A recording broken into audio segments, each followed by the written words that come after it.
नमस्कार। आज हम सौरभ पिन कंटेंट डिजिटल के 2 साल बाद के एक लेख पर थोड़ी गहराई से बात करेंगे। लेख का विषय है प्रभावशाली थीसिस निष्कर्ष कैसे लिखें। अक्सर हम देखते हैं कि थीसिस का ये जो आखिरी हिस्सा है, निष्कर्ष, वो कई बार जल्दबाजी में लिखा जाता है। हाँ बिल्कुल।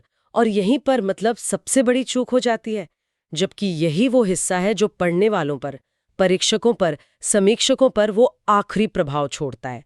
एक अच्छा निष्कर्ष आप कह सकती हैं कि शोध को यादगार बना देता है। तो चलिए इस स्रोत से समझते हैं कि एक प्रभावशाली थीसिस निष्कर्ष लिखने के मुख्य कदम क्या हैं। पहला कदम है शोध समस्या को दोहराना, लेकिन शायद कुछ अलग अंदाज में। हाँ बिल्कुल अलग अंदाज में।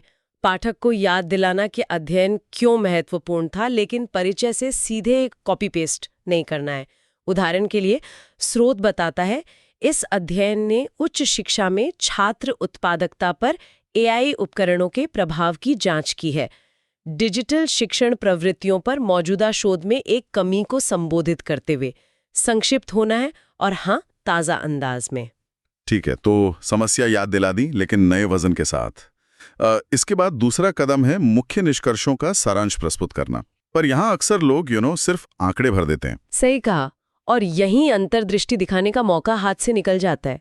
स्रोत का कहना है कि आंकड़ों का बोझ डालने के बजाय इस पर जोर देना है कि उन नतीजों का अर्थ क्या है, उनसे क्या बड़ी तस्वीर सामने आती है। जैसे स्रोत का उदाहरण लें। निष्कर्ष बताते हैं कि एआई लेखन उपकरणों का उपयोग करने वाले छात्रों ने कार्यदक्षता में 30% सुधार की सूचना दी।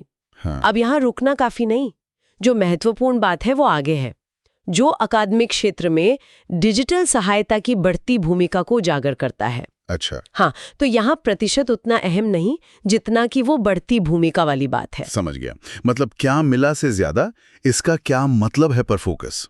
और फिर आता है तीसरा कदम, निहितार्थों और वास्तविक दुनिया पर प्रभाव पर चर्चा करना। मतलब ये दिखाना कि शोध सिर्फ अकादमिक जगत से आगे क्यों मायने रखता है। बिल्कुल, इससे शोध का महत्व स्थापित होता है। ये सिर्फ लाइब्रेरी की शेल्फ के लिए नहीं है। जैसे स्रोत में कहा गया है, ये परिणाम विश्वविद्यालयों को छात्र कौशल विकास कार्यक्रमों में एआई साक्षरता को एकीकृत करने की आवश्यकता को रेखांकित करते हैं। ये देखिए, ये अकादमिक खोज को सीधे सीधे एक व्यवहारिक कदम से जोड़ रहा है। हाँ, ये बात शोध को एकदम जीवंत बना देती है। चौथा कदम है भविष्य के शोध की दिशा सुझाना। कई बार लगता है कि ऐसा करने से कहीं अपना काम अधूरा ना लगे। नहीं नहीं, बिल्कुल नहीं। स्रोत कहता है कि ये तो अकादमिक परिपक्वता दिखाता है। इससे पता चलता है कि आप अपने शोध की सीमाओं को समझते हैं, और ये भी जानते हैं कि ज्ञान की यात्रा वो यहीं खत्म नहीं होती। ये दूसरों के लिए आपके काम पर आगे बढ़ने का दरवाजा खोलता है एक तरह से। स्रोत का सुझाव है, आगे के अध्ययन विभिन्न विषयों में सीखने के परिणामों पर एआई उपकरणों के दीर्घकालिक प्रभाव का पता लगा सकते हैं। बिल्कुल सही कहा। ये एक तरह से ज्ञान के प्रवाह को आगे बढ़ाता है। और अंत में पांचवा कदम, एक मजबूत समापन कथन, ऐसा जो याद रह जाए। हाँ, और ये सिर्फ एक निचोड़ का भी निचोड़ नहीं होना चाहिए। ये पाठक को एक विचारोत्तेजक अंतर्दृष्टि या एक स्पष्ट संदेश के साथ छोड़ने जैसा है। जैसे स्रोत का अंतिम कथन है, जैसे जैसे तकनीक शिक्षा को फिर से परिभाषित कर रही है, प्रभावी शिक्षण वातावरण को आकार देने के लिए इसकी भूमिका को समझना महत्वपूर्ण होगा। ये पूरे शोध को एक बड़े संदर्भ में रख देता है। सौरभ का अंतिम विचार भी यही है कि निष्कर्ष वो आपकी अकादमिक परिपक्वता और आलोचनात्मक अंतर्दृष्टि दिखाने का बेहतरीन मौका है। तो संक्षेप में सौरभ के लेख के अनुसार एक प्रभावशाली निष्कर्ष के लिए 5 बातें याद रखनी हैं।